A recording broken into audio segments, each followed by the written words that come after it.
Los unenlaginos, los dromosáuridos de Argentina y de Sudamérica. Son los mejores predadores encontrados en el mundo. Y listo, y punto. Se terminó. Cráneo, extremadamente alargado y bajo, como un dinosaurio Pinocho. Dientes como punzones y numerosos, muy raros para el grupo.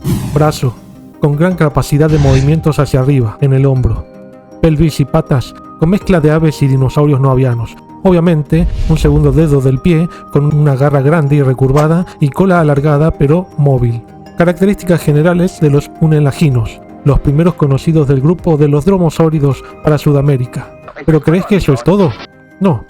Hay varias especies que no pertenecen a los unenlaginos, así que también hay que ver por qué sucede esto y cuáles son las especies conocidas. Algunos de estos rasgos y otros más que veremos en este video los diferencian enormemente de los dromosáuridos del hemisferio norte, como Velociraptor, Deinonychus o Microraptor, aunque pueden ser más similares a este último.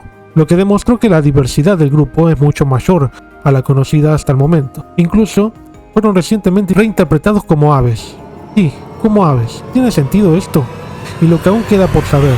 Pero ¿cómo comenzó esto? En el año 1996, un equipo humilde de paleontólogos argentinos encabezados por el Dr. Fernando Novas, del Museo Argentino de Ciencias Naturales Bernardino Rivadavia, estaban trabajando en búsqueda de nuevos especímenes de dinosaurios carnívoros en la zona de Neuquén, en niveles de la formación geológica Portezuelo, cuando en un momento en el que nadie pensaba que algo pudiera suceder, se toparon con unos huesos que afloraban, que llevó a Novas a pensar que se trataban de huesos de una tortuga, por la morfología en forma de lámina de la escápula, más reminiscente a ese grupo por fuera de Arcosauria.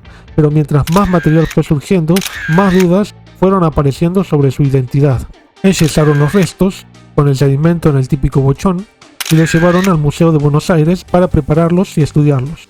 Al tenerlos preparados y al comparar meticulosamente sus rasgos, Novas se dio cuenta que se trataba de un dromosáurido, el primero encontrado en Sudamérica, ya que todos los demás conocidos eran muy frecuentes en Norteamérica y menos en Europa, pero incluso más frecuentes que en Sudamérica.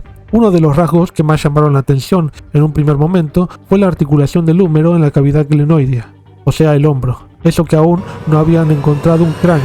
Mirá lo que les esperaba ver, que indicó que este dinosaurio podía extender su brazo más que en la mayoría de los terópodos no avianos conocidos hasta el momento. Pero además de la escápula con el húmero, el ilion también mostró más similitudes con aves de las que habían sido anteriormente consideradas. Por todas estas razones, este espécimen fue llamado Unenlagia comahuensis. Su nombre genérico significa mitad ave por los rasgos antes mencionados, mientras que el nombre de la especie se refiere al lugar donde fue encontrado, en la zona del Comahue, en Neuquén.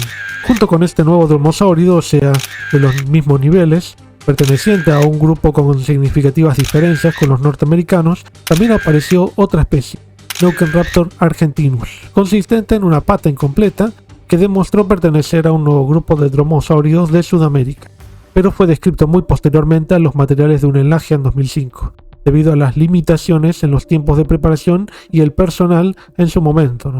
Posteriormente a estas dos especies de gran importancia surgieron otras en distintos estados de preservación, pero siempre faltando partes del esqueleto que por desgracia aún son desconocidas, como suele pasar en los dinosaurios pertenecientes a la región pectoral.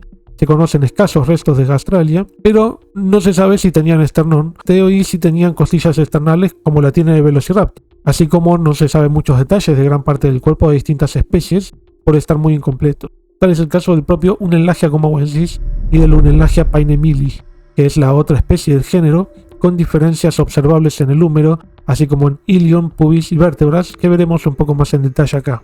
El nombre Unenlagia painemili proviene de quien es el jefe de la comunidad india que se encuentra en la zona de Neuquén, donde se encontraron los restos. Los restos incompletos y escasos de esta especie provenientes de la formación Portezuelo, también grupo Río Negro, esto es turoniano-coniaciano, unos 90 millones de años, es decir, muy cercano en edad a Unenlagia comahuensis, y permiten observar similitudes con Unenlagia comahuensis, así como también diferencias con este y con Buitreraptor, del que también hay húmeros preservados, por lo que se puede comparar bastante. El húmero es grácil, más que en Unenlagia comahuensis, la cresta del top pectoral está bien desarrollada en el tercio proximal y la tuberosidad interna también es prominente, antero-posteriormente comprimida y longitudinalmente extendida. En términos más específicos, se lo puede diagnosticar a Unenlagia painemili por tener estos rasgos. A lo largo de este video no voy a decir rasgo por rasgo diagnósticos, sino que voy a decir lo más importante y algunos detalles adicionales. Una proyección anterior en su extremo distal es la principal diferencia de este hueso con Unelahia comawensis. A la vez, esta proyección anterior es también encontrada en otros terópodos como Velociraptor, aunque en este dinosaurio el extremo distal del pubis está dorsoventralmente expandido. El cuerpo principal del pubis está arqueado en el tercio distal en Unelahia, difiriendo de otros terópodos como Velociraptor en que este arqueamiento es proximal, por lo que sería un rasgo diagnóstico del género Unelahia. Estas diferencias de los distintos huesos fragmentarios de Unelahia painemili muestran una clara distinción de Unelahia comawensis, reforzando su separación en dos especies distintas. Ahora sí, todos estos descubrimientos pertenecientes al Cretácico superior, desde su base hacia su cúspide, dromosáuridos o unelagidos dependiendo del autor. Ya veremos por qué esas distintas denominaciones. Vieron el auge y la caída de los carcharodontosáuridos como Giganotosaurus, vieron el auge de las aves, la diversificación de los mamíferos y protagonizaron su propia extinción a fines del Cretácico, y las relaciones filogenéticas del grupo son variadas según el grupo de estudio. Grupo hermano de los taxones asiáticos y norteamericanos, basales a estos, o grupo ancestral más próximo a aves. La más reciente filogenia los encuentra directamente como aves y fuera de Dromaeosauridae, dentro de un Unelahide, además de ser parafilético a Deinonychosauria. ¿Cuál será la hipótesis más correcta? El taxón más antiguo en edad de grupo en Argentina corresponde a Buitreraptor gonzalezorum, del seno mañano de la formación Candeleros de Río Negro, cerca del límite con Neuquén, que permitió analizar el primer esqueleto completo del grupo, incluso un cráneo que resalta por su gran elongación y extrema delgadez, revelando que este grupo tiene adaptaciones particulares a la predación. El nombre Buitreraptor gonzalezorum proviene de buitrera por el lugar donde se lo encontró, que se le llama la buitrera. Dio un Lagerstätten con preservación excepcional. Gonzalezorum, la terminación en orum, quiere decir los González, que son los dos hermanos, que son técnico. Jorge González es uno de ellos, que es el paleoartista y además un colaborador frecuente de Sebastián Apesteguía. Pero ¿cuáles eran estas adaptaciones de Buitreraptor? También en Neuquén, pero en 2008 se describieron materiales de otra especie que reveló nuevos rasgos muy curiosos en distintas partes del cuerpo y otros similares a otras especies en cuanto a que mostraba un mayor tamaño corporal. Este nuevo representante se llamó Austroraptor cabasai, del que también hay partes del cráneo y postcráneo como vértebras a extremidad posterior. ¡Aún hay más! Hay registro de varias especies por fuera de esta subfamilia, cuyos rasgos veremos que revelan en cuanto a sus relaciones con otros dromosáuridos o deinonychosaurios del hemisferio norte y con aves. Pero revelaron también una mayor diversidad de estos terópodos para aves de lo que se pensaba hasta hace pocos años para Sudamérica, y por tanto incrementando el conocimiento de lo que estaba limitado a Norteamérica y Asia, y de donde aún proviene la mayor cantidad de materiales y especies. Para conocer lo que hace únicos a los unelaginos y otros parientes cercanos, veremos los resultados sobre las relaciones de parentesco, biogeografía, estratigrafía y futuros sobre sus estudios. ¿Pero qué caracterizó al Unelahia comawensis? Además del hecho de ser la primera especie de la subfamilia y la curiosa forma en la que el húmero se articula con el hombro. El ilion muestra rasgos importantes para los dromosáuridos, ya que se observa una región preacetabular alargada y alta, mientras que la posta acetabular es corta y baja. La apertura acetabular tiende a cerrarse medialmente, la fosa copedicus está bien desarrollada, lo que son rasgos derivados dentro de Coelurosauria y en parte observados en aves basales como Archaeopteryx. ¿Pero representan realmente rasgos derivados en común o son convergencias? Esta pregunta desvela a los especialistas en el tema desde entonces. Algunos, como el propio Novas, creen que son rasgos derivados solo compartidos con aves, y otros, como Peter Makovicki, piensan que son convergencias. Buitreraptor gonzalezorum ya fue mencionado en forma general, pero hay que seguir hablando porque es el mejor conocido, como dije. Sus restos son conocidos a partir del holotipo, bastante completo, incluyendo gran parte del cráneo y el postcráneo parcial y varios especímenes asociados.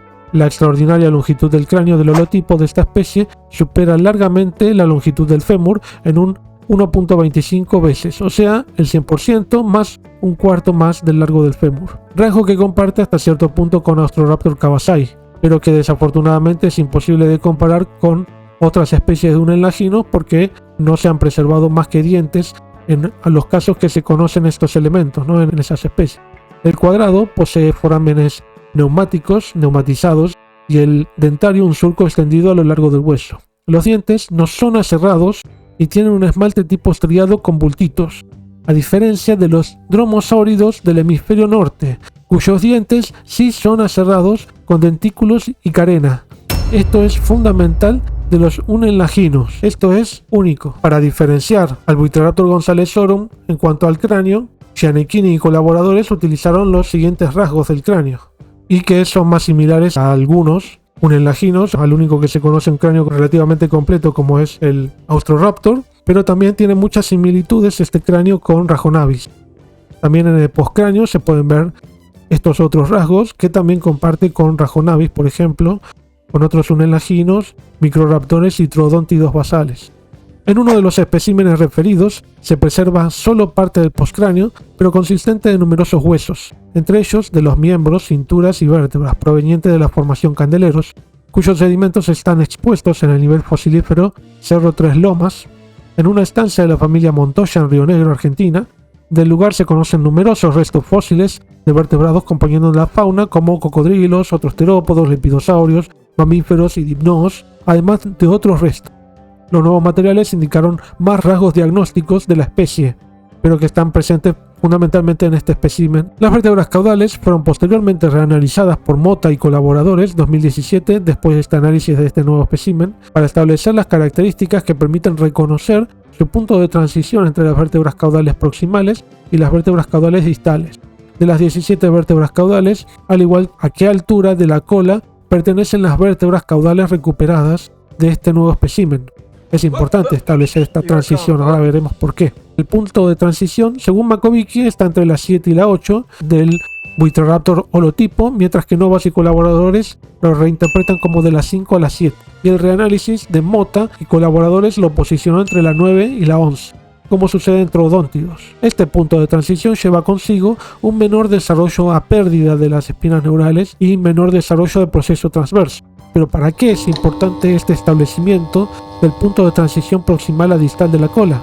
El hecho de poder identificar diferencias y similitudes morfológicas en el desarrollo y filogenia con los demás parabianos, incluyendo las primeras aves como Archaeopteryx, además del proceso de reducción de la cola, ya que la reducción más proximal de las espinas neurales y procesos transversos puede ser significativo para analizar la transición hacia un pigostilo aviano, o al menos la biomecánica de la cola a lo largo de paraves. También hicieron un análisis histológico. Esto sirve normalmente para establecer la edad del individuo del espécimen analizado, que reveló 8 líneas de crecimiento. Y a pesar de que los huesos están bastante rotos, determinaron que se trataría de un espécimen que aún no alcanzó la madurez corporal somática, se dice. O sea, aún podía crecer más, tanto por estas líneas de crecimiento como por la ausencia de una capa circunferencial externa, lo que sí habría alcanzado la madurez reproductiva.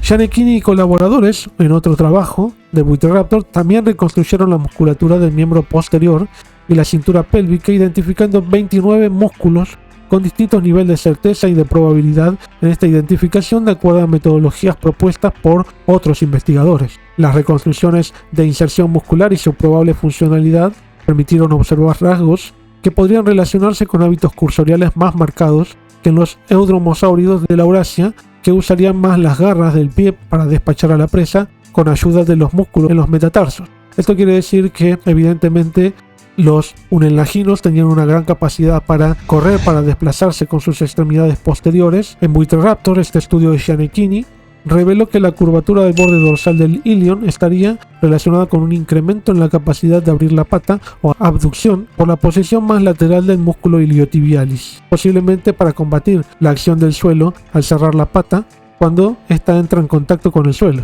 algo similar a lo visto en el avestruz.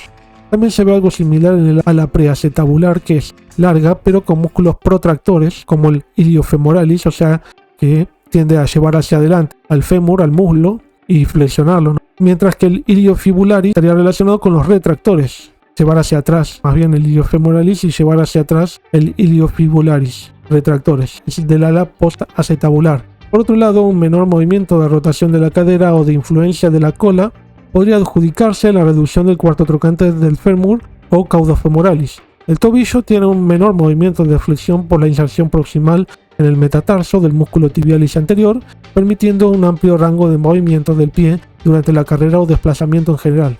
Todo esto indica una mayor capacidad cursorial o de carrera veloz y eficiente, añadido al metatarso alargado que incrementa la gracilidad del pie, mientras que la segunda garra del pie reducida respecto a los eudromosáuridos laurásicos podría permitir movimientos más rápidos pero menos potentes que en los laurásicos, como lo sugieren los estudios previos sobre estos últimos dromosáuridos. El uso de esa garra del pie en relación también a la mayor musculatura del pie en ese grupo. Las marcas en los metatarsos de músculos de talón como flexor próximo ventral, músculo flexor perforans para el dígito 2, inserto en la segunda falange en aves actuales, en conjunto con el flexor digitorum longus, ayudan a desvivir a la presa en eudromosáuridos. Hay marcas de músculos flexores y aductores adicionales en la parte posterior de los metatarsos.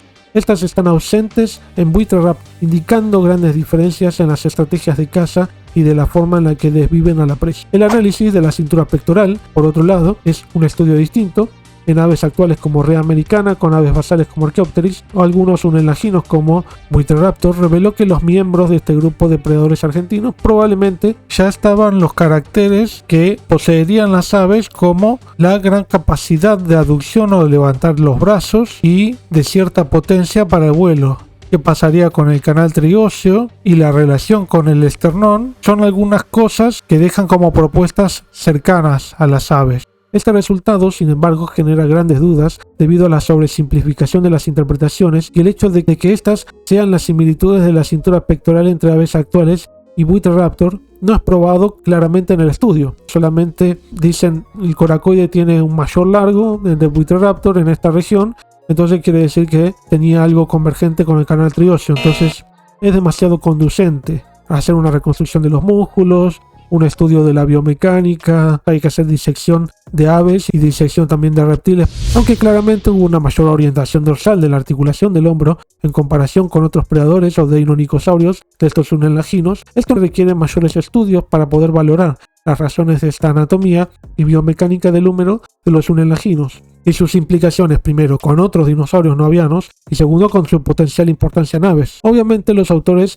al utilizar su propia filogenia de las relaciones más cercanas de los unelágidos, como ellos lo interpretan familia unelágide, él a los demás dinosaurios no avianos produce un sesgo en las observaciones y algunos de los rasgos diagnósticos de aves tienen que ser necesariamente compartidos con los unelágidos y no con los dromosáuridos, que según ellos es una familia distinta de paravianos. Incluso el análisis más reciente indicó que los unelágidos, que según ellos son aves, entonces esto directamente ya es un rasgo aviano. No, bueno, esto está muy lejos de ser aviano. Bueno, y veremos un poco más en detalle esta última hipótesis de la relación de los unelágidos con las aves. También se han encontrado trazas de predación en los huesos de Buitreraptor, tanto en forma de punzamientos cuando el diente perfora y de arrastre cuando el diente arrancaba la carne. Posiblemente hay distintos tipos de carroñeros, ya que los huesos no muestran evidencias de cicatrización, por lo que ya estaba desvivido cuando fue alimento de predadores como mamíferos y algunos tipos de insectos, debido a haber estado expuestos a la intemperie durante cierto tiempo, hasta que fue finalmente sepultado con sedimento circundante, hasta que fue desenterrado por un equipo de paleontólogos en los primeros años de los 2000. Lo curioso de estos restos es que a pesar de estar predados por carroñeros, estos están casi completos y articulados, por lo que este tipo de comportamientos de consumición de esqueletos no necesariamente despedazan y desarticulan los mismos. Austroraptor cabasai, de nuevo ya hablamos de este, su nombre significa austro por la región austral, cabasai por la estancia de la familia Cabasa, que es la que permitió que se realizaran las excavaciones en el lugar. Este es un unelagino de tamaño mayor en comparación con los demás de los unelaginos, por lo que puede estimarse, de acuerdo a sus proporciones corporales, unos 5 metros de largo, mientras que Unelagia habría alcanzado los 3 metros de largo. Por tanto, Austroraptor está cercano al tamaño de otros dromeosáuridos de gran tamaño del hemisferio norte, como Aquilobator y Utahraptor, ilustrando la variabilidad de tamaño de la familia de predadores y la tendencia evolutiva del grupo en Sudamérica. Los materiales consisten en un cráneo parcial, unas 5 vértebras cervicales, 2 torácicas, una escápula y una pata casi completa. Por lo tanto, tiene elementos comparables con las demás especies conocidas de Unelagia y con los dromosáuridos asiáticos, pero otros que desafortunadamente no son tan comparables, como el cráneo, que aparte de esta especie está presente solo en Buitreraptor. Estos restos provienen de Campagnano maastrichtiano de la formación Alien en Río Negro, por lo tanto es la especie más tardía del grupo. Maastrichtiano es el techo del Cretácico. Hace 66 millones de años fue el límite del Maastrichtiano.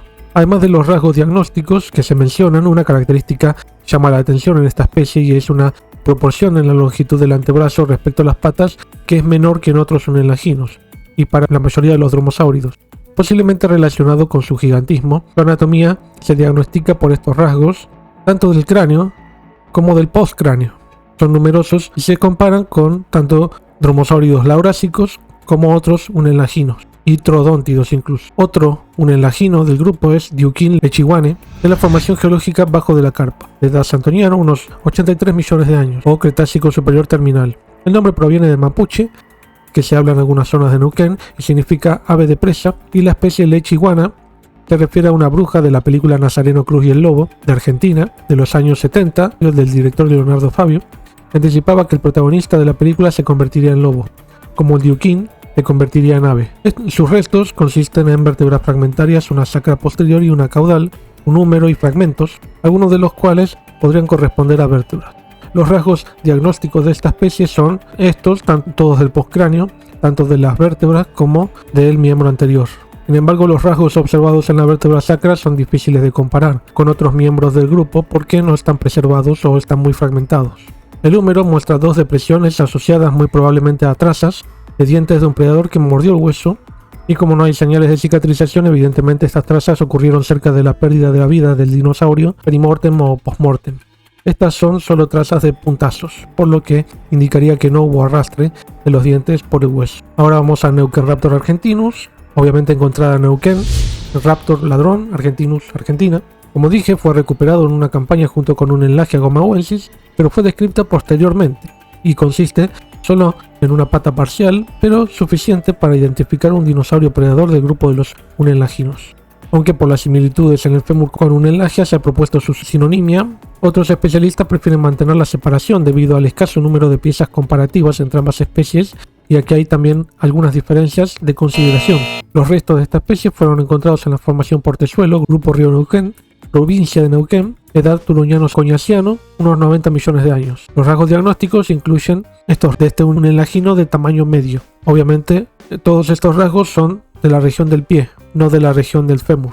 Lo escribiste. Pero también apareció un resto inesperado, un pie incompleto, fragmentado, de un predador en la Antártida, el Imperobator antarcticus. Pero este no era un unelagino. La isla James Ross, miembro Cape Lamb, de la formación Snow Hill Island, de edad santoniano, unos 86 millones de años, correspondiendo a los primeros restos de este grupo del Polo Sur, que muestra similitudes con dromosáuridos, pero sus relaciones de parentesco son algo dudosas por corresponder a materiales tan incompletos. Su nombre proviene del latín, que impero, que hace alusión a su poder, y bator a guerrero, mientras Antarcticus es por la región donde se encontró en la Antártida. La tibia está preservada en el extremo distal y la mayor parte del pie izquierdo. Un análisis de Turner y colaboradores en 2012 analizó la anatomía del pie de Imperobator y concluyeron que el metatarso 2 carece de una articulación shinglimoidea bien desarrollada que está presente en todos los dromosáuridos, además de que la falange unguial del dígito 2 es fragmentaria, pero bien desarrollada, aunque una falange del pie bien desarrollada se puede encontrar en otros terópodos no vinculados a los dromosáuridos como ptericinosáuridos y albalesáuridos como Patagonicus. Tiene un talón flexor y no se puede observar si la segunda falange del dígito 2 que debería estar presente y bien alargado debido al tamaño de este espécimen, sugiriendo que el pie podría corresponder a un deinonychosaurio indeterminado más que a un dromosáurido.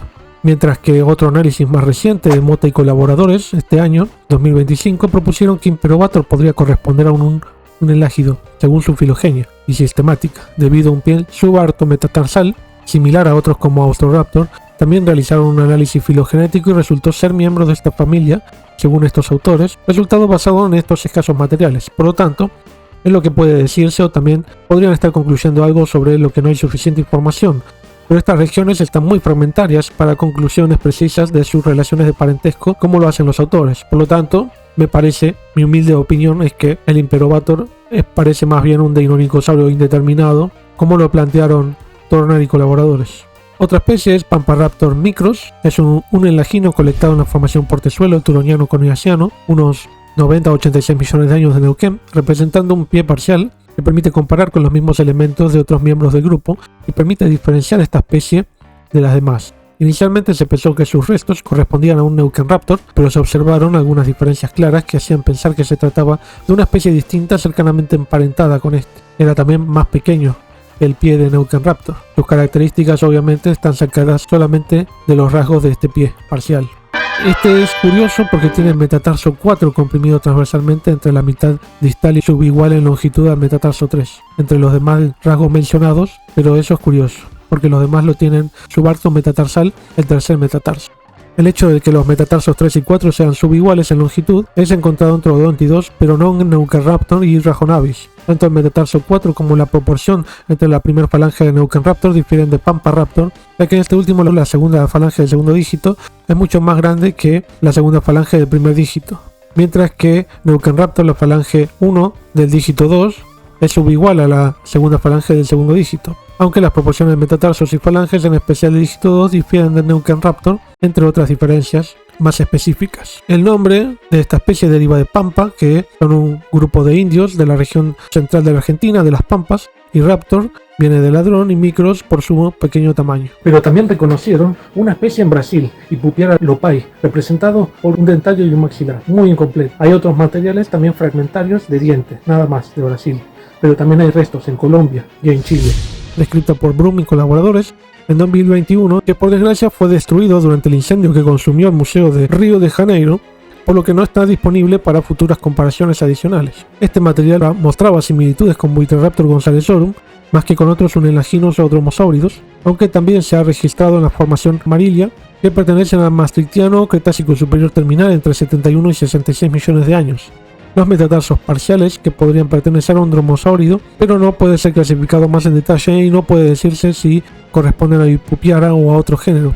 Los dientes preservados en el maxilar parcial y por delante de la fenestra anteorbital carecen de borde aserrado, carina y dentículos, como es característico de los unelaginos, además de la presencia de 2 o más ranuras a lo largo de los dientes, típico solo de un unelagine.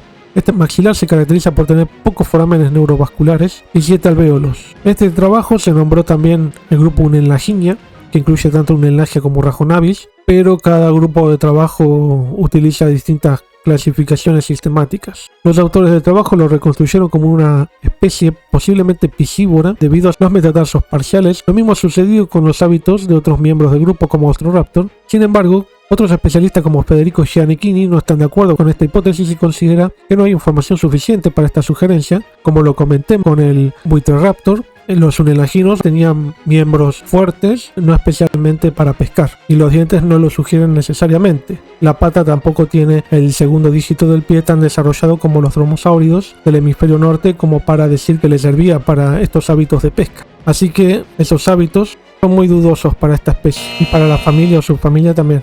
Mientras que el nombre de Ipupiara lopai, Ipupiara, significa el que vive en el agua, a alusión al mito de Tupián sobre una criatura acuática. También sirve para aludir a la inferida dieta piscívora de Ipupiara. Bueno, ya dije que además es un maxilar solamente, mucho no se puede decir de esto, menos ahora que está destruido el material.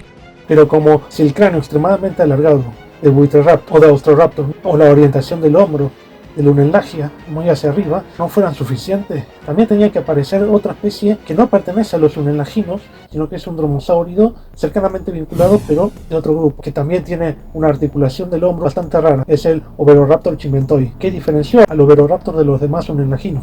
Veamos. Alrededor de 1,30 m de largo, solo representados por huesos del antebrazo, mano y cadera, metatarsos y falanges, solo 2 vértebras caudales, proveniente de la provincia de Río Negro, formación geológica Winkle, edad cenomaniano tardío, turoniano temprano. Es la única especie de la región geológica de Winkle. Mientras que el nombre Oviroraptor significa overo, piebald, que es un tipo de caballos, haciendo alusión al color de los huesos que se encontraron de Oviroraptor, que tienen un patrón de manchas claras y oscuras. Chimentoi proviene del paleontólogo Dr. Nicolás Chimento. Los rasgos diagnósticos de este Oviroraptor son los siguientes, tanto de las vértebras y miembros anteriores. La forma del extremo distal curvado medialmente, algo que en Unelagia y Buitreraptor es en forma de cinta o tira, pero parecido a Rajonavis. Por lo tanto, muestra diferencias con los unelaginos, por eso no es un unelagino. La característica más importante de esta especie es que el proceso radial de la ulna está orientado anteriormente, como en Rajonavis y aves actuales, pero difiere de miembros del grupo como Vitroraptor y otros deinonycosaurios, en los que este proceso se orienta anterolateralmente. El resto de los huesos de las extremidades posteriores, principalmente falanges, muestran similitudes y diferencias con los unelaginos y otros parabianos. Pero es interesante que el pubis está orientado posteriormente con un arqueamiento como en unelaginos. El análisis filogenético reveló que quedaría dentro de una relación monofilética con Rhagonavis, el cual está separado de los unelaginos y más cercanamente emparentado con aves. Bueno, esto veremos que este año propusieron otra relación filogenética de los unelaginos, este grupo de estudio, pero que genera muchas dudas. ¿Pero qué cosa es un Kiliosaurus ceibali? ¿Es un unelagino? ¿Es un dromosáurido? ¿Es un pájaro? ¿Es un avión? No. Que fue descrito por el paleontólogo argentino fallecido, Jaime Powell, proveniente del Cretácico Superior Campañano de Salta, al noroeste de Argentina, representado solo por un pubis casi completo, quien lo interpretó como un carnosaurio de relaciones más específicas dentro de este grupo inciertas, mientras que Novas y Agnolini en 2004 lo redescribieron y lo caracterizaron como un maniraptor, más probablemente emparentado con Metornit, un grupo que en su momento eran alvarezsáuridos, o sea, un grupo de aves.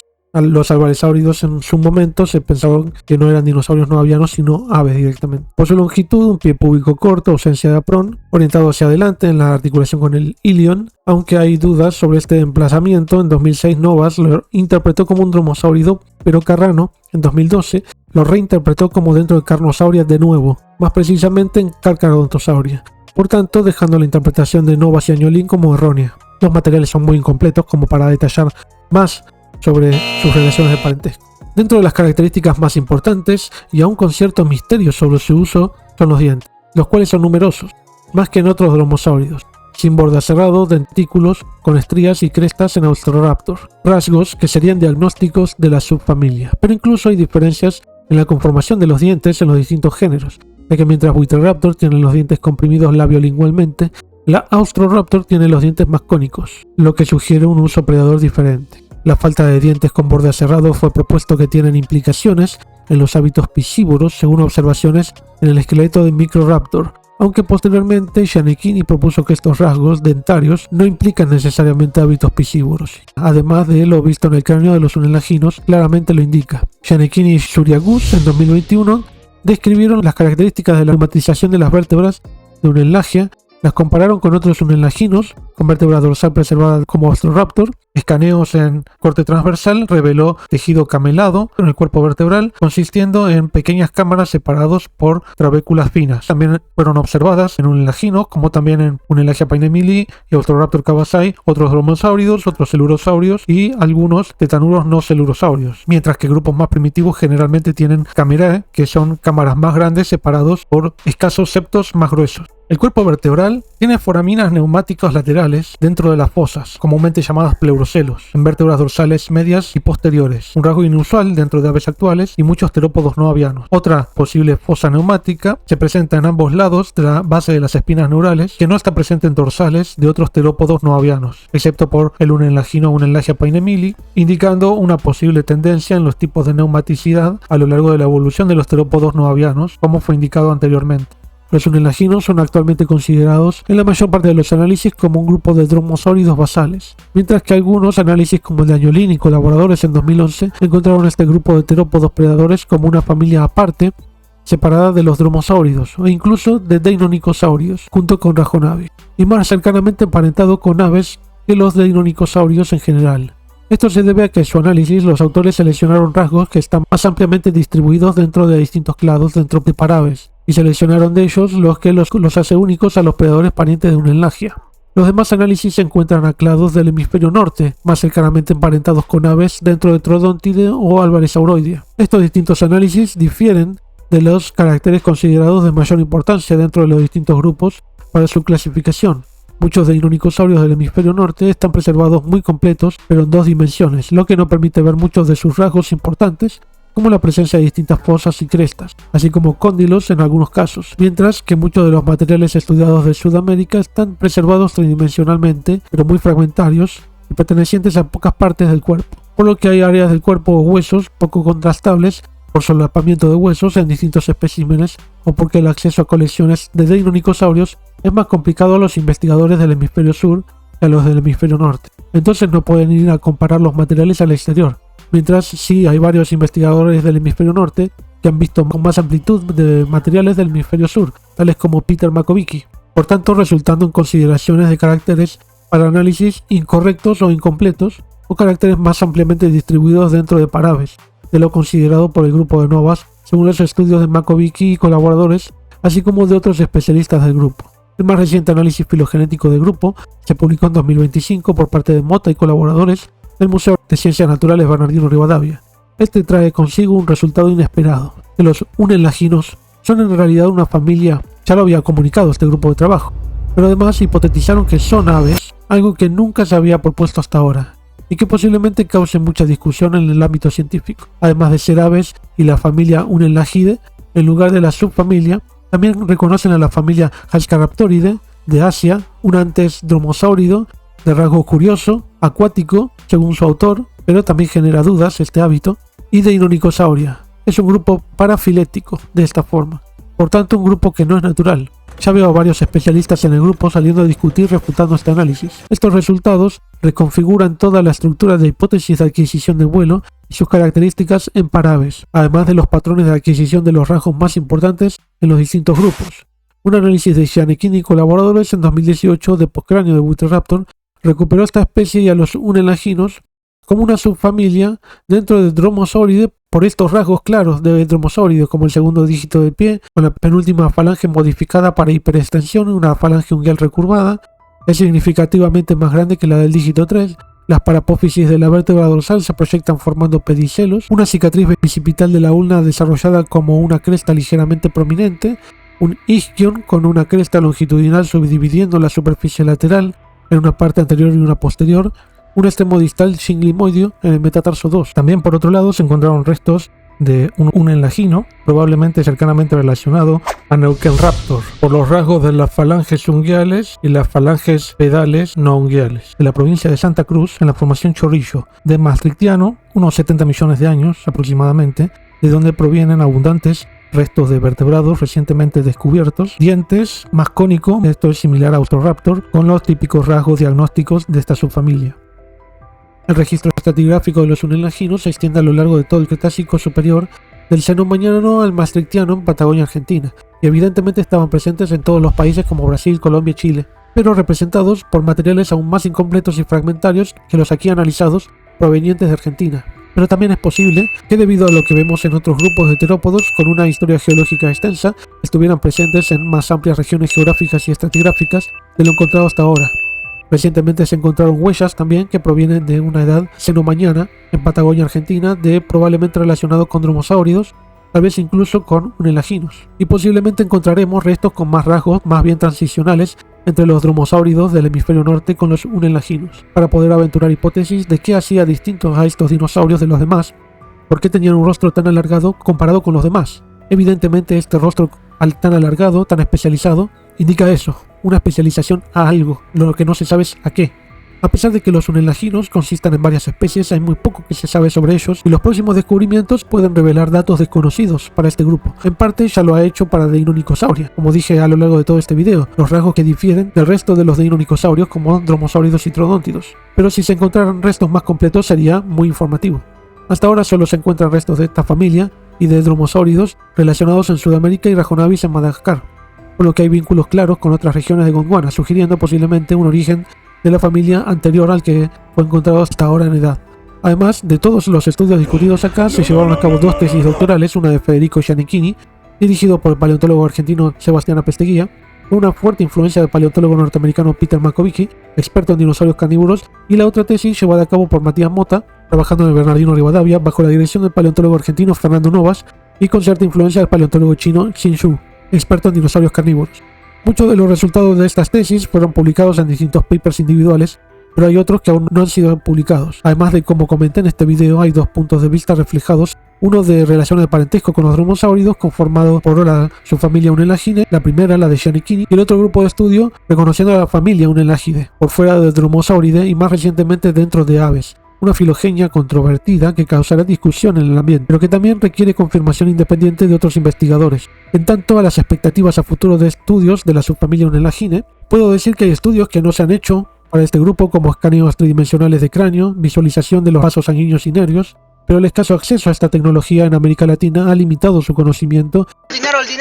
Y reconstrucciones completas de la musculatura de las distintas partes del cuerpo contribuirán a saber más sobre los posibles hábitos de este grupo de dinosaurios, las capacidades predatorias de cazar que tenían, aunque ya en parte fueron estudiados por Gianecchini y colaboradores. Esperemos que en el futuro este enigmático grupo, en muchos aspectos, recobre vida y gran parte, por lo menos, de estos misterios se resuelvan. Esperemos que suceda eso.